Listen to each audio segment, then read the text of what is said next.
La commune de la semaine. La commune de la semaine. La commune de la semaine fait étape à Vlodingen. Je suis en compagnie de Jean-Louis Wilbert. Bonjour. Bonjour. Vous êtes vice-président de la Chaz, c'est la Société d'histoire et d'archéologie de Saverne et environ. Mais j'ai pas la berlue, je me suis pas trompé de semaine, on n'est pas à Saverne mais bien en Alsace-Bossu. Mais c'est parce que la Chaz, justement, s'intéresse à l'Alsace-Bossu. Oui, je suis l'un des vice-présidents, donc la Chaz s'intéresse à l'Alsace-Bossu depuis pas mal de décennies. Et donc, je représente un peu l'Alsace-Bossu pour la Société de Saverne. Et quand on parle d'histoire en Alsace-Bossu, il y a un événement incontournable, mais qui est quelque peu méconnu et dont on va parler aujourd'hui. Pouvez-vous déjà nous dire en introduction qu'est-ce qu'était le pilâtre de rosier? Le pilâtre de rosier était donc un ballon. Au départ, un ballon, un aéronef, disons, qui était connu pour ses exploits, ses premiers exploits au moment de la Révolution française. Oui, et ça fait référence donc à Pilâtre de Rosier, qui était un des premiers aéronautes de l'histoire, un personnage du XVIIIe siècle. Et dites-nous, quel est le rapport entre Pilâtre de Rosier, ce dirigeable, et Vlodingen? Le rapport, c'est qu'à Vlodingen, disons, il y a quelques décennies, exactement donc en 1917, un événement qui a intéressé toute la région. C'était l'explosion d'un ballon dirigeable qui avait comme nom le Pilâtre de Rosier. Une explosion d'un dirigeable, un dirigeable qui était assez imposant et qui s'est écrasé sur la colline du Bötzel, c'est bien ça? Oui, exactement. Ce n'était pas le premier dirigeable. Il y avait un autre dirigeable, un autre Pilâtre de Rosier qui était connu, qui avait rendu service à l'armée française, si l'on veut. Mais on ne peut pas parler de l'armée de l'air puisque ça n'existait pas encore.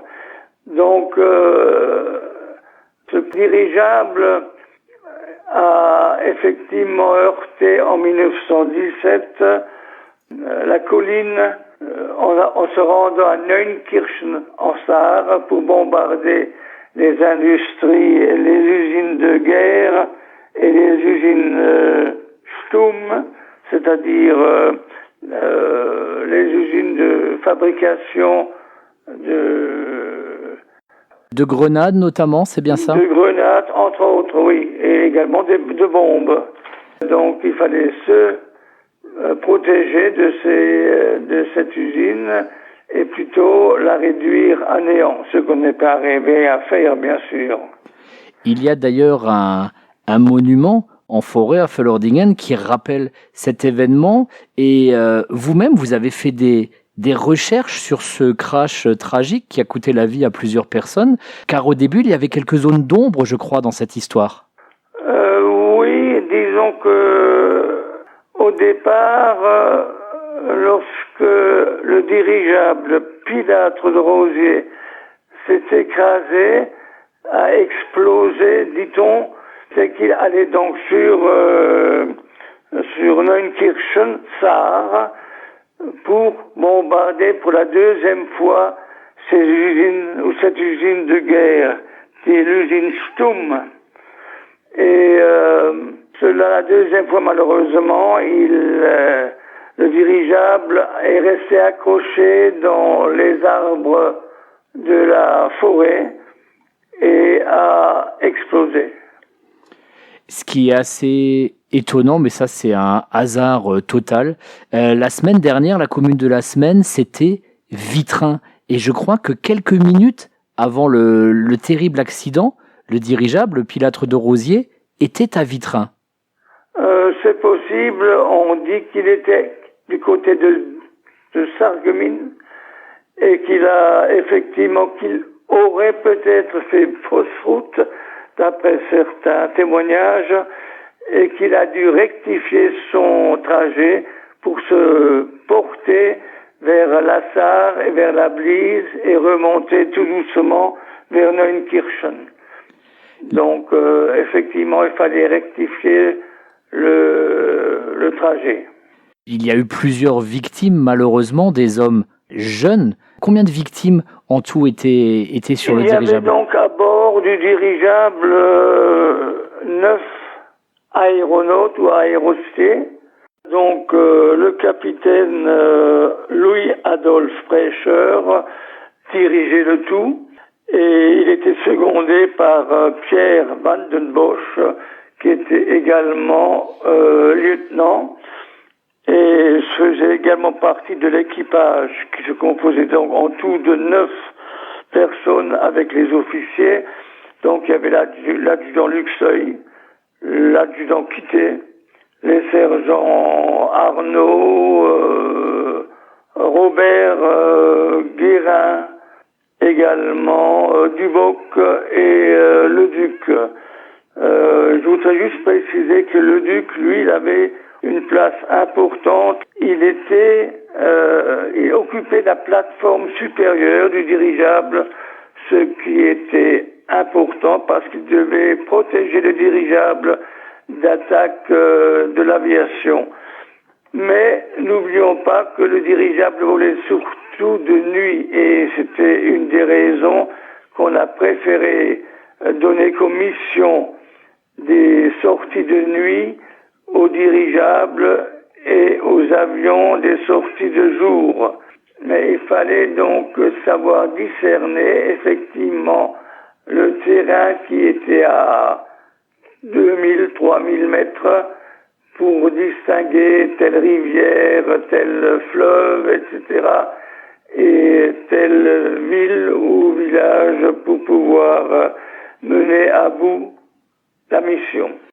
On ne pourra jamais répondre exactement de ce qui s'est passé, mais ce qui est important, c'est que l'équipage, donc je rappelle de 9 personnes, devait s'attendre à pas mal d'événements pour pouvoir mener à bien la sortie.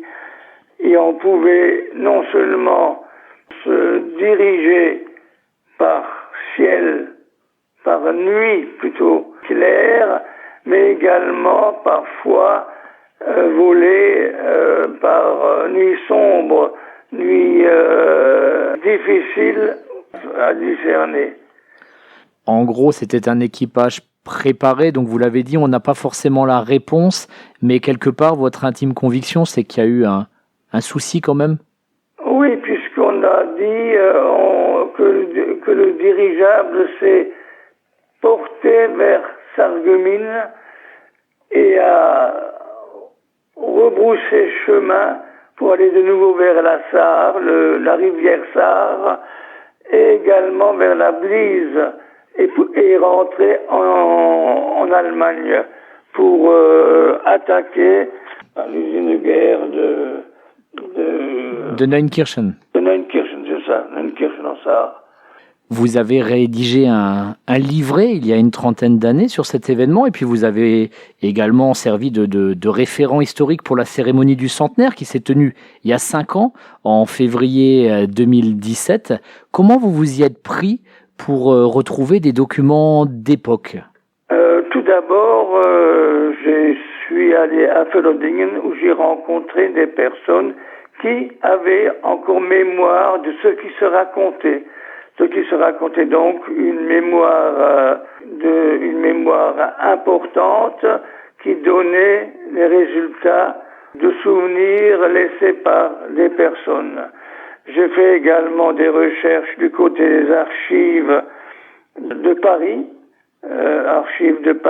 qui me donnaient également des références, qui me donnaient également ce qui restait encore du côté de l'armée de l'air et également de la marine. Je dis bien de la marine parce qu'au départ, l'armée de l'air n'existait pas en tant que telle et que les documents se trouvaient également du côté de la marine française, puisque par la suite, les dirigeables surveillaient aussi les côtes françaises, et donc y avait de quoi trouver aussi du côté de la marine. À Felodingen, on parle encore aujourd'hui de cette fin tragique du dirigeable Pilâtre de Rosiers. Donc, et également, ce qui est important, c'est que c'était aussi un fait important de la Première Guerre mondiale.